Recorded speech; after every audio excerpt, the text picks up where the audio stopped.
Welcome to the Never Been Promoted podcast with Thomas Helfrich.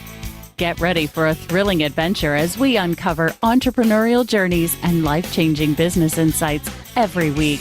And now your host, Thomas.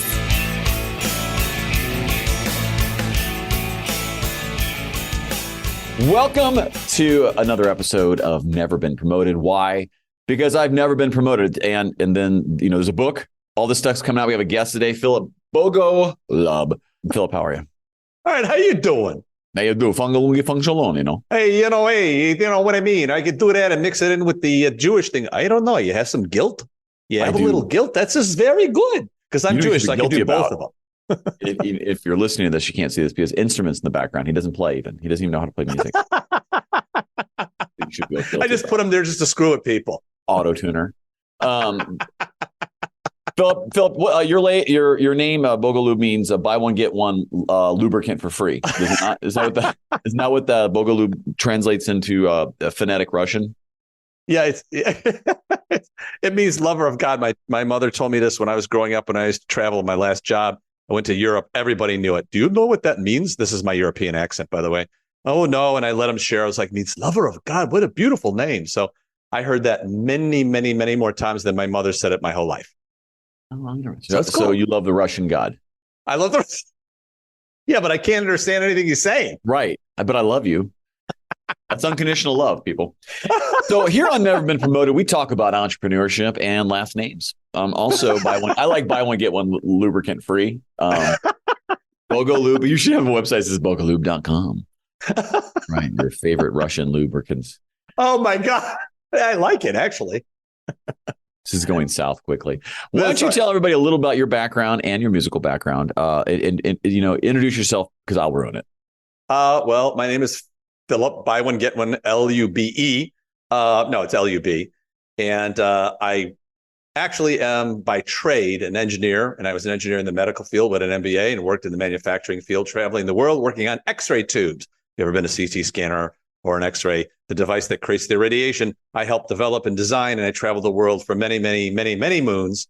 Saw the world in quite a different light. And when I was very young, I wanted to be in music, but my mother said, no, why don't you get a piece of paper? So it's all my mother's fault, as everybody blames their parents. It's usually their mother. So I end up fast forward. Company is going out of business. Said, let's go after the music. Great. So that's where I'm ending up real fast. I got music. I'm a music composer. I also have a musical I've written that is in possible production right now that I'm working on. And I have a podcast called Conscious Communication. I have my philosophy called AJANOI, which means soul knowledge of your soul. And I also speak on that live at seminars at health clubs in the area. Nice. Are we talking like the JCCA with the naked old Jewish guy walking around with his balls out for 16 to 17 hours per day kind of health club? Wait a minute. You were there? Oh, everyone has it. In my years of playing racquetball. Yes, I'm a nerd, people. I get it. Hey, you know what? It's kind of like going to the nude beach. The people that are at the nude beach are not the ones that I've seen in movies. Yeah, they don't advertise that correctly. That's bull. Just go to a European beach. No, put your clothes back on, please. Oh, man, that's a lot of gray hair. So you're doing a tour, like so you became an entrepreneur like a lot of us do when the parent pleasing W-2 job comes to an end. Yeah, I mean, I was actually going to retire there. I wanted to retire. I was pretty close to pension. And I mean, I have it, but I can't use it yet. Still too young. But the point is, I thought I was going to retire. And when those things happen, I believe in serendipities, accidents, and coincidences. Sat down my wife. We had a game plan. I quit the job. I contracted for several years while I built up the business and got a little nest egg going, which I'm still about 8 years into this now, still using that money. And it wasn't millions, but I had a plan and I'm still doing that plan. But we'll go into any questions or comments because I don't want to go too deep in it because you've got a lot of good questions. That's all I want to say. I'm just like, listen, if you talk the whole time, I'm just going to change the podcast, The Love God by The God Lover. Buy one, get one free this week. Phillip, if we ran that to a ground now. All right. That's all right. Tell me something. In any entrepreneurial piece, you start out, you have a vision. How did you get your first customer? I was writing a composition for somebody locally here, their restaurant. And he said, I need something catchy. How much do you charge? I didn't want to tell him the hard. I'd never charged anybody before. So I just made up some number. He said, okay, that's good enough. And I wrote, like an intro outro for one of his restaurants. it didn't really go anywhere. But again, I don't feel that anything that is a loss. There is no such thing as not enough money or too little money. It's all learning experiences. So that was my very first thing. And then I wrote a silly song with me singing in it, a cappella, and for a deli company that's local here. And they play it every year and their sales always go up. So was it like, no soup for you, no soup for you? Pretty much. Great. I got that damn character from Seinfeld in my head now. Thank you. Right. What's the deal with Seinfeld characters? That is like, if you say, what's the deal with Seinfeld characers? Doesn't that create an infinite loop? The Jerry Seinfeld. Yeah, this is very true. I didn't think about that. You're right. It keeps going. It keeps going. No soup for you. Does that mean it's fourth person if Jerry Seinfeld goes, what's the deal with these Seinfeld characters? That's deep. It just keeps going. Forever. Not. Forever. Never. All right. So you wrote a jingle. You're basically Charlie Sheen from 2.5 Men, and do you have a place in Malibu or no? Oh yeah, and I have hookers and drugs, so I'm okay. Right, but you had that before, and so that's true. That's right. I mean, you have them like in your basement, like you like lock them in little rooms. Oh, and stuff. Of course. Like they're like not like you're not doing. You're not supposed to tell anybody. That was a secret. Oh, that's okay. We'll cut that part out. Don't cut it out, Hannah. Hannah's our editor. All right. So you get your first customer. Okay, and like any entrepreneur, right? You set off with a vision. I'm going to do this. In your brain, you're trying to be as confident as possible. In your mind, you're like, I have no idea where it's going to go. How did you pivot throughout, as you got customers, or evolve, if you don't like the word pivot? Well, when I evolved it, I found that the music compositions and that stuff was really great, but there's 8 million of them. And I started going down a couple of different roads. I wrote a musical, and then I started pushing that. I'll tell you one thing that I've learned more than anything. You try to force something. If it doesn't come naturally out of your soul, out of your mind, out of your faith and belief in what you have, out of your vision in your mind, it will fail. It will come to a screeching halt. And what I found, one of my best friends, Leanne, she goes, if it's not working, go this way. So several years later, I came out with the philosophy and I started talking on it, started getting some local customers here. It's fairly new, speaking on it live. Took about a year to get it right. Practice torturing my friend. I don't understand what you're talking about. It doesn't make any sense. I don't understand this. So now I've got a local facility here, a Good Samaritan Health Club, which is attached to the hospital, doing it there, several other places. I'm doing it at my temple. I got several students. And then I've got the musical right now, which I put on the side going, okay, I'm pushing, this is not working.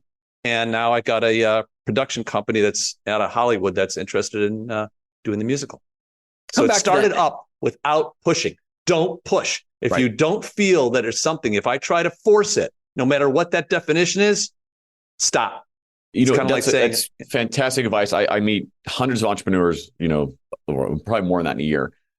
And hundreds of them, I would say half, are trying to do an idea that they left a job for that they didn't really like, but that's all they know. And that's how they're starting. And I can see that it's just not going to go right because if passion's not there with capability and there's not a market for it or something that you can do as a market. So you used to work for a big company, now you're going to try as a small company. It doesn't work.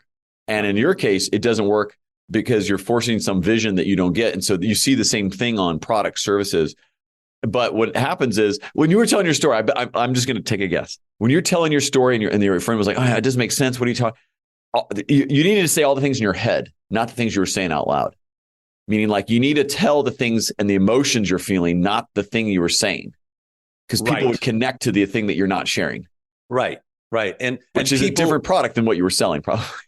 No, absolutely. I mean, it's not that I don't have compositions. That's not the point. But I had to figure out. And another thing is 2 things. Anybody who says they happened overnight is full of garbanzo beans. And anybody who said they didn't have help and they did it all on their own is double and triple full of garbanzo beans. We are meant to work with people. Collaboration is the key to success.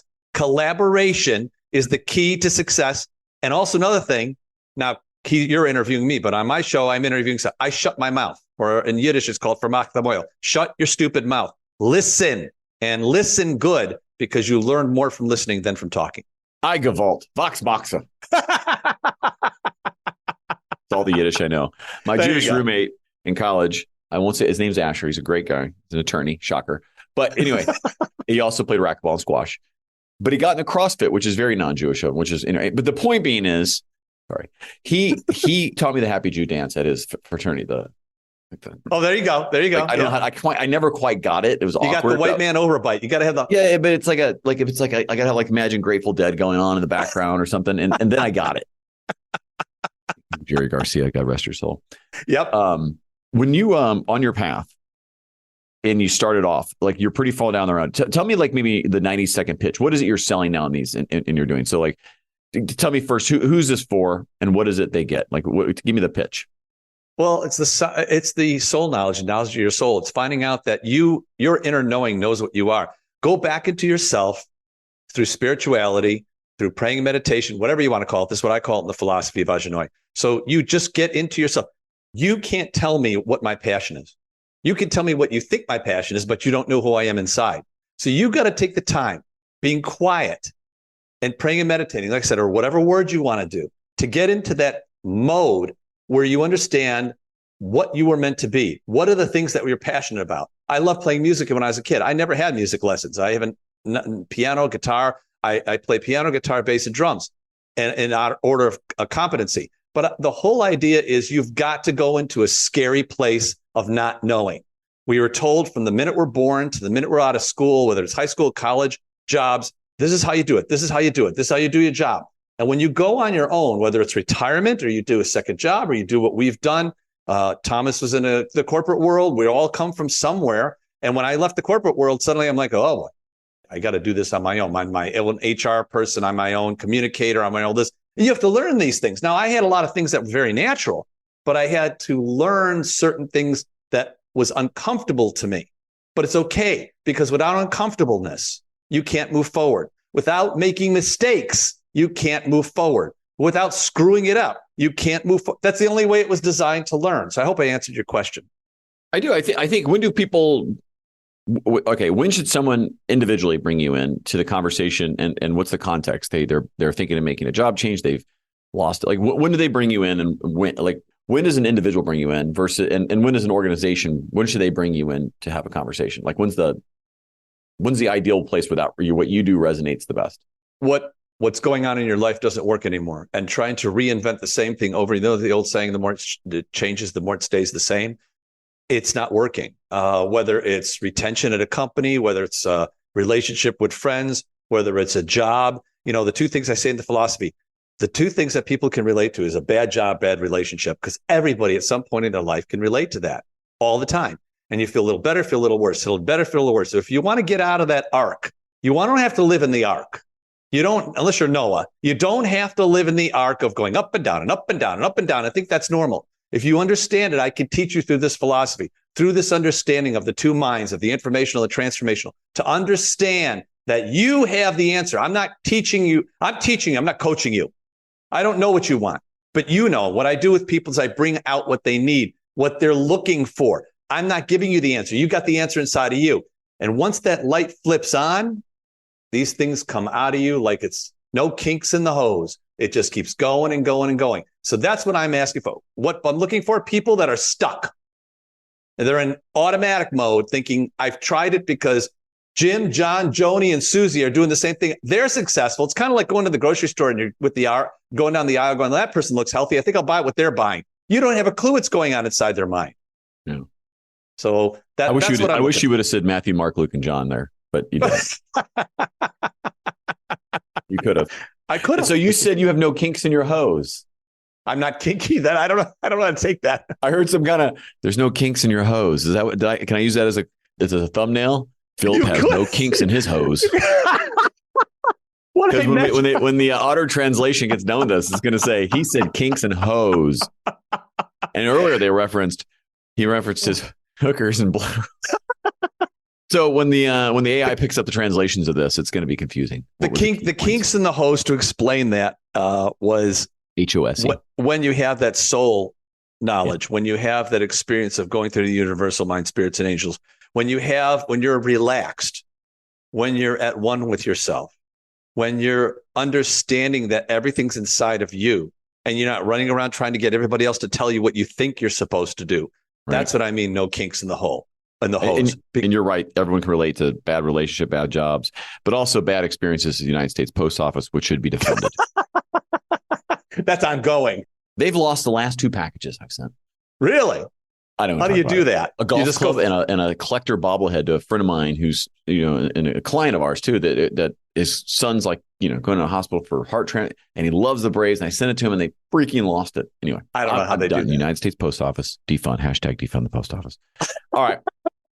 What are 3 things?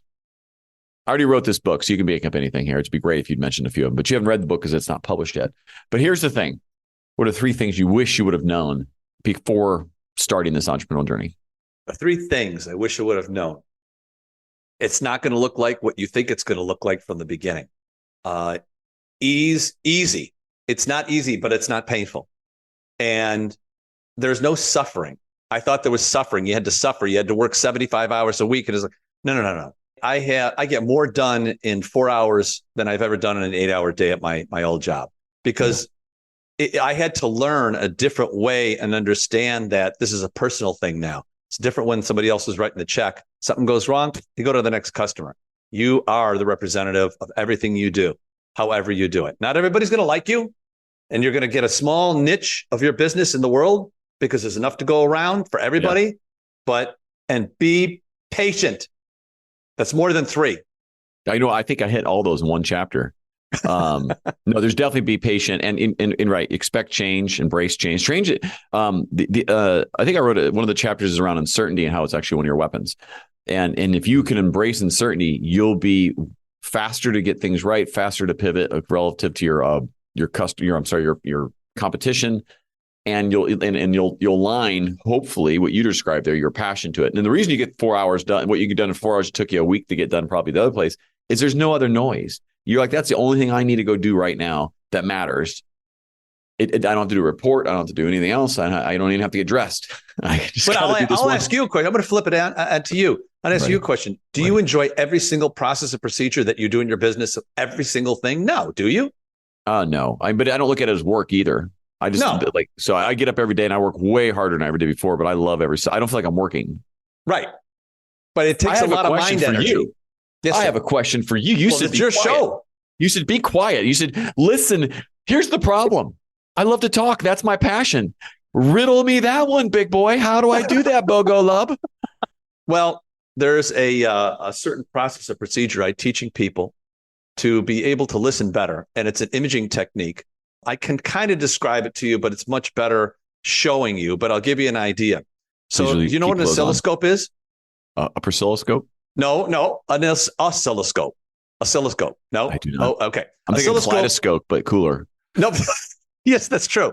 So I'll give you a better example of what that really does. The equipment that when you plug it in a machine and you start talking through a microphone or something, that it starts giving those waveforms going up and down. Okay, so that's what tracks that stuff. So I have a teaching that I do. It takes about 15 minutes. And to be able to listen better in the imaginational mind, in the motion picture screen of your mind, that when Thomas is talking, to better listen, because your mind's always going, I think I got a better answer. I got to write down, when is he going to stop talking? I don't want to forget this. So if you picture every word and focus on your lips moving and the volume coming out of your mouth, that frequency going, because it's just a frequency that gets our minds going to understand it. It's an energy that comes across. If you picture that as this oscilloscope, this waveform going up and down, and you're listening to that point and focusing on that image, that every word you say is a little image coming out, that's the best way. I have found this trick to work so well. And when I drift, I go right back to it. When I drift, I go right back, so I can listen much better that way. I had technology every meeting, and it tells me when I'm on a monologue. That's what I go with. Tell me, let's take this next level. So in that same journey, right? What are 3 things you wish you would not have done? Oh, you can only pick 3. Well, the 3. First of all, worry, fear. Wait, you wouldn't have feared? You would have had less fear? Have been a scare. I think those are related. I'm going to call those as one answer. Worry, fear. Okay, I'll say I wouldn't. Well, worry and fear. I guess you're right. You could do that. So I'll say worry and fear is 1. Getting up at 2:00 in the morning and thinking about something over and over again, that maybe I should do this, maybe I should do that, maybe it's not doing me any good. Also, one of the big ones for me, and I think for a lot of people, you did something yesterday you want to take back. Well, guess what? What you did stopped at midnight the night before, and you can't go back. You don't want to bring your past into the present, which makes your future the past. And that's a big one for me. That's a huge one for me. Move on, learn from the mistake, because it's not a mistake. It's a learning experience. Don't focus on that. If you didn't do it, you wouldn't go forward. That's I'll expand that idea of past Please. is your future. If you, for me, I know personally, I was, nothing wrong with some of my friends I have. Nothing. They're good people. They're fun. But I needed to distance myself from the complacency of which they live. And I don't mean that mean. I just mean it like they're happy with their jobs and drinking afternoons and kind of barbecues and whatever. All the stuff they were doing, we were part of. I found it to become more boring. And it doesn't mean you can't build a business, can't do these things. But I needed to surround myself with more entrepreneurial people. I needed to be surrounded and be challenged and learn from people like that are hustling and out there doing things. And I really had to expand and focus my friendships on people who were business owners that I related to in this new world better. I had to get away from people who make a lot of excuses, blame other people, and love drama and talking, and sometimes that it's not that it's a bad thing. It's just what it is. It's an anchor. And just realize you're never going to go as fast as you want as long as you keep anchors. And in your life, you're going to have to let that past go. It doesn't mean it can't come back, because the past has a real tricky way of doing that. But when you come back and reconnect with people that you had to let go for a while so you can grow and get your kind of expand, it's amazing how they'll interact with you when you come back a little more mature to where maybe they had wished they had gone in life, but didn't have the grit or desire or passion to do it. So I think that's a metaphor for don't worry about the thing yesterday, let alone don't worry about the life you've lived the last year. Because if you're going to change it. Don't sit on two chairs kind of thing. So. Yeah. And it's scary too. And it's not comfortable, but I like that stuff. No, it's not such as comfortable to sit on two chairs. It's much easier to get on a new chair, new padding. This is true. Okay, here's kind of last. So we talked about kind of that, about how knowing that you had things you had regrets, knowing things that you had, you wish you would have known some things or learned. What are you preparing for the future? How are you dealing with becoming better ahead of time? How are you using your time machine, so to speak, for the future? I know it's going to work out, period. As long as I got an image in my mind, I use my own philosophy. I understand my soul knowledge, my knowledge of my soul. When I get to the point where my conscious mind, which is the informational noise, starts going, I transfer it over. I have how to do this. Just go over to the other mind, the subconscious imaginational mind, the universal mind, spirits and angels, which will then create those serendipities, accidents, and coincidences through different procedures, meditations, and other things. I can actually go there now. So the only reason the future will exist is that I understand my philosophy. I understand who I am, what my purpose is, and I'm relaxed. When you're relaxed and calm and quiet, everything will work out. That doesn't mean you don't have a goal. That doesn't mean you don't want to do a certain thing, whatever that thing is, whether it's money, whether it's a business, whether it's being an entertainer, it doesn't really matter. You want to be a garbage man, it doesn't matter. But understand that it will happen and it all works out in the end. So I don't, as my grandma used to say, I'm not a scared anymore. I don't have that fear and worry. And when I do, I go into that process of procedure through my philosophy and understanding it's all going to work out in the end. Be patient. It will happen. As long as you get a good image in your mind and you keep it and practice it and you image it all the time. In my studio, I can't tell you how many times I've talked to Thomas. I can't tell you how many times I've talked to 20,000 people. I can't tell you how many times I've played in front of people over and over again. And you keep doing that, it'll happen. When you coach this, there's two aspects that I'll dive into with you. Because one is you'll see it, but not, there's a few things. One, having expectations of what you're building. Are you going to be a multimillionaire doing what you're going to do? Or are you going to accept that you're going to have a great lifestyle business, probably make what you did in corporate world, but yet it's your time, you're free and you're happy. That's one. So just the expectations of your outcome. Two, it's the expectations of those close to you that you can't say no to, kids, family. That's a big one. So how do you do that? And I'm going to load this last question on you a little bit here, right? Is where do you keep the blinders off so you know when to evolve? Because some people may interpret with yours is, he said, just focus on the passion. I'm just going to focus on be patient. But if they don't ever evolve and they just say, this is what it's going to be, they're back to forcing it. And so how do you kind of keep those things together? Because those are certainly forces upon you when you're on that journey. Well, that was great questions. It's almost like you should do this for a living. I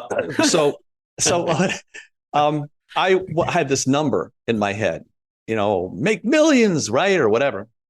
And one of my best friends who went through the painstaking process of me testing him and checking out my philosophy and practicing on him, and my wife and my family, it's like, wait a minute. So if you're going in this direction, trajectory up, And then the other person's going a little down with less work because I'm an older gentleman and my kids are all grown up. We got different ways. But then you're not spending time with your family and friends. How much do you want to sacrifice? If you want to be worth $350 million, I don't care what anybody tells you. There's something to sacrifice. You've got to sacrifice. A pound of flesh or more for that one. That's right. And I mean, you've got family, you got friends, whatever the goal is. Well, I want to spend more time with my wife. I want to be able to do this. My original goal, you're talking about money. I'll tell you right off the top. I'm not going to sell the exact number, but you'll understand. I just want to replace my engineering salary. Right. I have no interest. You paid for your time and control the money. Yeah. That's it. And to take the blinders off is interesting because there's certain things happening with the musical right now in the past couple of weeks with the production company and producers being interested. I don't know what the hell I'm doing, but I got somebody in my corner, this person that I'm working with, that she's like, don't worry about it. We'll be fine. And so it's getting, you made a lot of excellent points, but one of your points are so good. I'd rather have one person supporting you and being positive than 100 people around your neck bringing you down. Yeah. That doesn't mean those, like Thomas was saying, it doesn't mean they're bad people. It doesn't mean that. It just, you can't bring everybody with you. You're just trying to take off and they're too heavy for your plane. Yeah. And I don't have enough energy.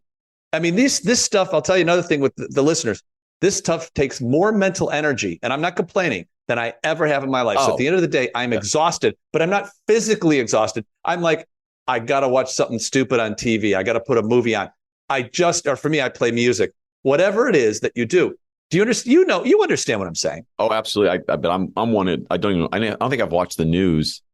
It was a week after all the stuff that's going on in the Middle East right now, right? That's going on before I even really knew what was going on. Cause I don't look at any news until it's forced onto my phone. And then it's probably world news. And I look at it and I intentionally do that. And so we'll watch this stupid stuff, but definitely for me, it's like, you get to the end of the day and you're like, I am so tired. And why? I'm like, cause I'm on all day. Like you're full on thinking. Agreed. All right. Speed round. We're going to wrap this up. This has been fun. This has been good conversation. Thank you. This has been great. All right. Hot seat. Are you ready for this? No, but go ahead anyway. All right. The following questions are intended for the use of finding sponsors for future episodes. So as an entrepreneur coming up and coming, people waste a lot of time and money on things. So I'm going to help. You're going to help some people focus here. What's your favorite scheduling technology? Acuity. Favorite CRM? I don't have anything there. Yeah, I kind of skipped it. I went to MailChimp myself. Yeah, it's all right. Favorite business book? How to Stop Worrying and Start Living by Dale Carnegie. Nice. Good. Known author. If you haven't read a few hundred of his books. Favorite quote? I've got several of them, but I like this from Leonard Bernstein. Music can name the unnameable and communicate the unknowable. That's a pretty solid quote right there. I love that. All languages too. It works. Yeah. Who's your favorite up and coming person on LinkedIn? I can't really pick anybody. I think what I look for, and I have my own podcast like you do, and I'm interviewing people.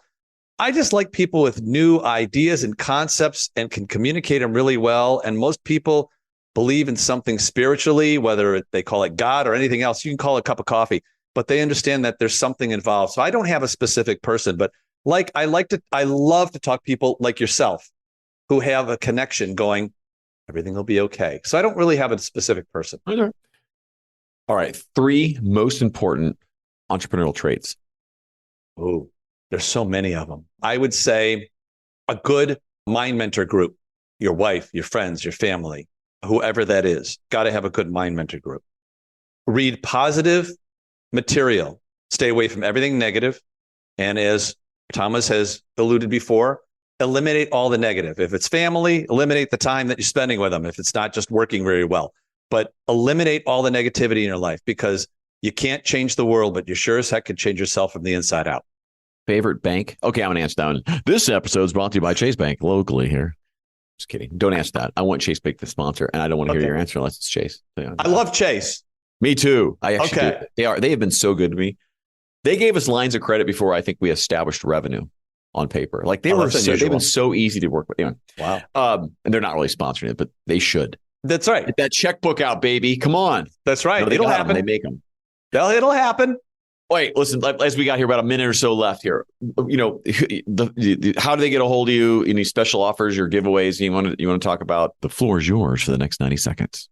Well, there's no special offers because I don't like special offers. Bogolubrecords.com. You can see my podcast show. You can email me at bogolubrecords@gmail.com. You can call me 331-251-1125. If you're interested in something different, something that's unique that you want to know to make your business or your family or your friends or your life more unique than anybody else and not be on automatic, give me a call. That's a great way to say it. Don't get life off automatic. That'd be a good tagline for you. Phillip, thank you so much, by the way, for joining. I've enjoyed every time we've gotten to speak, and I really do appreciate the time you coming on the Never Been Promoted podcast today. Thomas, I really appreciate it. I love the conversation. I love the rounds. Anybody, if you're not going to do this with Thomas, you're crazy. Get on his show. It really gets your mind thinking because that's what you need. Thanks, Phillip. Have a great one. Thank you guys, everyone, for listening. And we'll be back with Never Been Promoted on another day. Thanks for listening to Never Been Promoted with Thomas Helfrich. Make sure to check the show notes for our guest contact information and any relevant links. Connect with Thomas personally at neverbeenpromoted.com.